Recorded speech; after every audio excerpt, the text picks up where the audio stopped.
Bom dia, boa tarde, boa noite, meu amigo. Boa madrugada, você que está estudando de madrugada.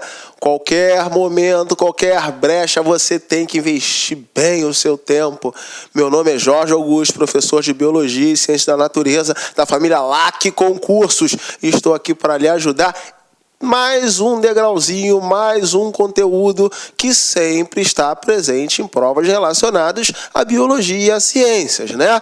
Você sabe que a gente está trabalhando aí as principais bancas do Brasil, não é não? Então a gente vai pegar um concurso, né? Outro concurso, principais questões, as principais bancas, fazendo uma análise não só, né, de como a prova cobra, mas também os principais conteúdos. Hoje nós temos aqui um conteúdo também bem tranquilo, bem comum, né? Porque a prova normalmente tem uma distribuição, então você sabe que alguns conteúdos como genética, fisiologia, ecologia, você vai ter que esbarrar neles, né? Mas o que cai mais em um concurso, mais em outro, mais profundamente ou mais superficial?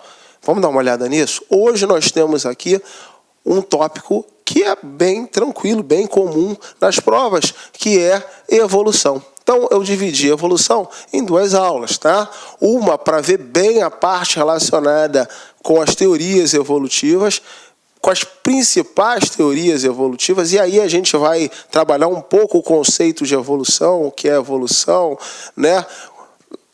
Teorias de Lamarck, teorias de Darwin. Então a gente dá uma observada aí, né, no que pode vir a surgir, como é que a coisa é encarada quando se fala de Darwin e Lamarck, tá bom? São os principais tópicos dessa aula. A outra a gente vai ver aí o neodarwinismo, né, teoria sintética da evolução, que também é bastante pedido, tá bom? Mas eu acredito que as ideias de Darwin e Lamarck são bem fortes aí em quase tudo que é prova, tá bom? Vamos começar aí por uma questãozinha da OCP, né, do Instituto Nacional para Surdos, tá bom? Do ano de 2009.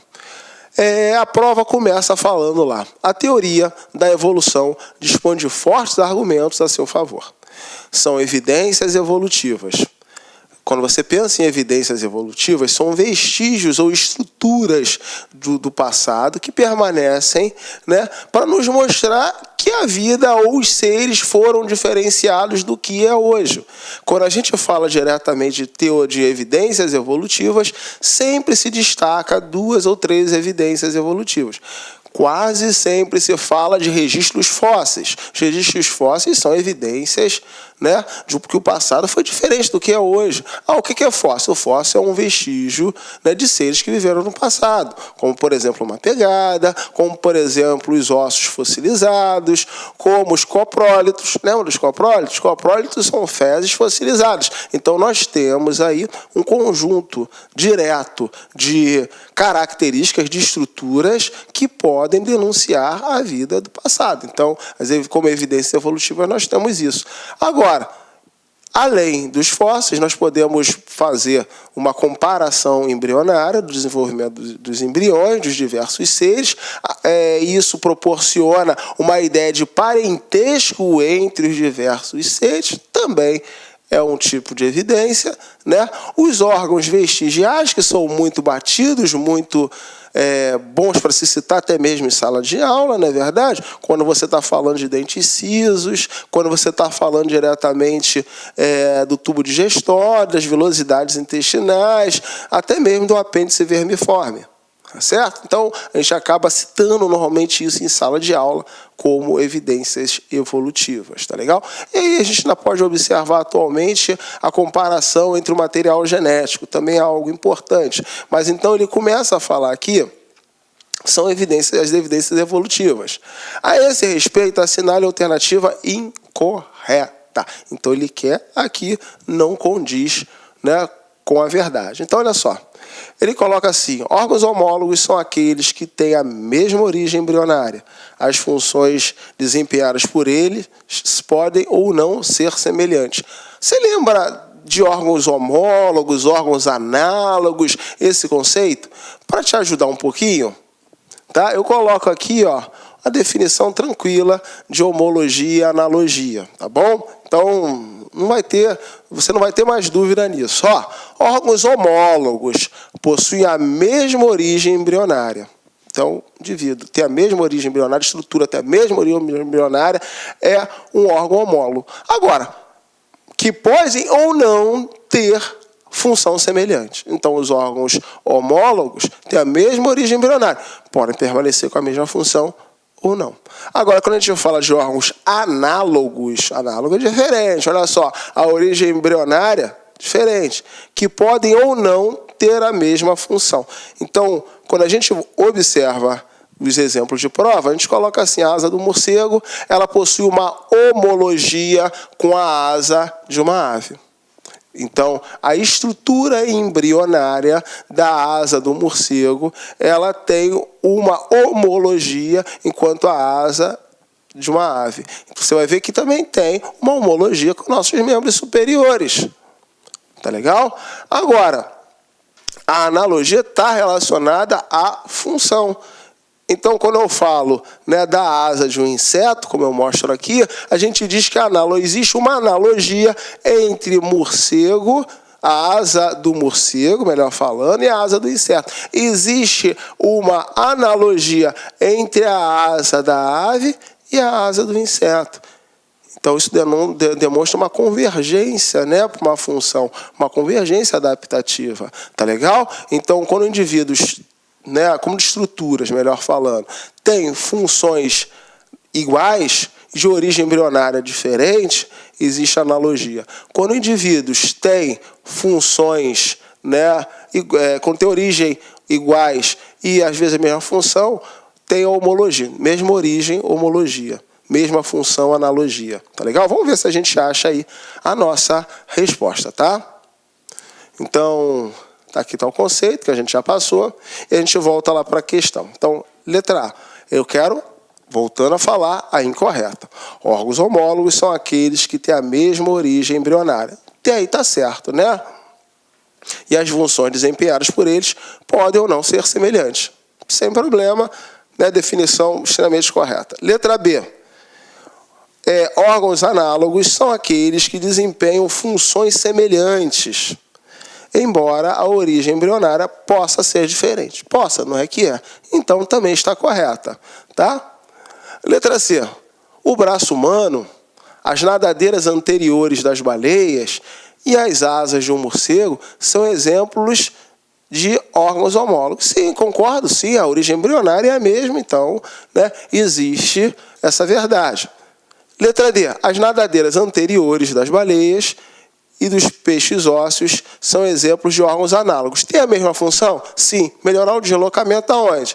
No interior da água. Então, também está correto. Então, só nos resta, né, a letra E como opção correta. Melhor, desculpa. Como opção da resposta, porque a gente quer a incorreta, não é verdade? Então, ela fala assim, as asas de insetos, de pássaros e de morcegos, então eu estou falando de asas de insetos, de pássaros, de morcego, são exemplos de órgãos homólogos. Mentira! São exemplos de órgãos análogos. Então aqui existe uma analogia e não uma homologia.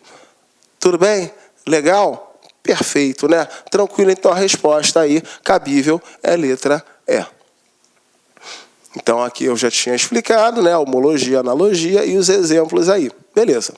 Então, vamos dar uma olhadinha na prova, né? Na questão de uma prova para Santa Fé do Sul, do ano de 2013. A banca avaliadora foi a Aztec, tá? Então, vamos lá. Ele fala assim, em relação à evolução, temos a lei do uso e desuso. Bem, peraí, quando a gente fala de lei de uso e desuso, a gente já está falando realmente de teoria evolutiva, tá legal? Bem, quando a gente fala de teoria evolutiva, algumas coisas são importantes. 3 caras normalmente podem ser citados, tá bom? O primeiro cara é um cara chamado de Buffon. O segundo cara é um cara chamado de Jean-Baptiste Lamarck. O terceiro cara é chamado de Charles Darwin. Cara de maneira carinhosa, né? Então, são 3 pensadores, 3 mestres, né, que merecem muito nosso carinho, né, a nossa admiração. Buffon é citado normalmente em provas porque ele foi o primeiro a registrar a sua opinião direcionada à evolução. Então, Buffon, ele, uma época da sua vida, criou uma enciclopédia. Né? Os jovens hoje não sabem nem o que é uma enciclopédia. Quando eu falo assim em sala de aula, eles ficam meio perdidos. A enciclopédia, né? Aquele compêndio, aquela estrutura com, sei lá, 15, 20 volumes, aonde se tenta retratar o máximo de informações. Dizem que Buffon retratou praticamente todas as informações formais, né, clássicas, europeias da ciência em 15 volumes. E dentro dessa análise, dentro desses livros, ele citou o processo evolutivo. Então, ele é citado normalmente nos livros como sendo o primeiro, ou um dos primeiros, né? Acho que seria melhor assim, falar desse jeito, indivíduos a falar sobre evolução, sobre transformação das espécies. Tá bom? Uma visão evolucionista. Muito diferente da visão fixista. Fixismo, a geração, né, aí, espontânea já estava em desuso, mas tudo bem. Aí a criação divina era muito bem evidenciado, como até hoje é muito bem evidenciado em algumas partes da Europa, como é o caso da Inglaterra e também o sul dos Estados Unidos. Mas bem, o segundo cara foi Jean-Baptiste Lamarck. Cavaleiro de Lamarck, médico extremamente prestigiado, médico, né, da família real, fisiologista, botânico. Ele acabou falando sobre o uso e desuso. Tá legal? Quando a gente fala de uso e desuso, o pessoal acaba falando muito sobre o tamanho do pescoço das girafas e a explicação de Lamarck e Darwin através do tamanho do pescoço das girafas. Bem, quando a gente fala da teoria de Lamarck, a gente diz que se um órgão ele é bem sobressaltado, se ele é bem evidenciado, se ele é bem utilizado, ele tende a evoluir, ele tende a crescer, ele tende a ir a desenvolver. Então, é o que a gente está falando aqui, ó. Então, todas as girafas, né, não eram girafas, os antepassados das girafas, melhor, né, podendo falar, tinham um pescoço curto. Todos se alimentavam do que estava no chão. Então, eles pastavam tranquilamente ali no que estava no chão. De repente, acabou a comida do chão. E eles foram obrigados a comer o que estavam em arbustos. E, ao esticar o pescoço, ele proporcionou um crescimento, um desenvolvimento do pescoço, gerando a girafa do jeito que a gente conhece atualmente. Então, né, é o uso e desuso.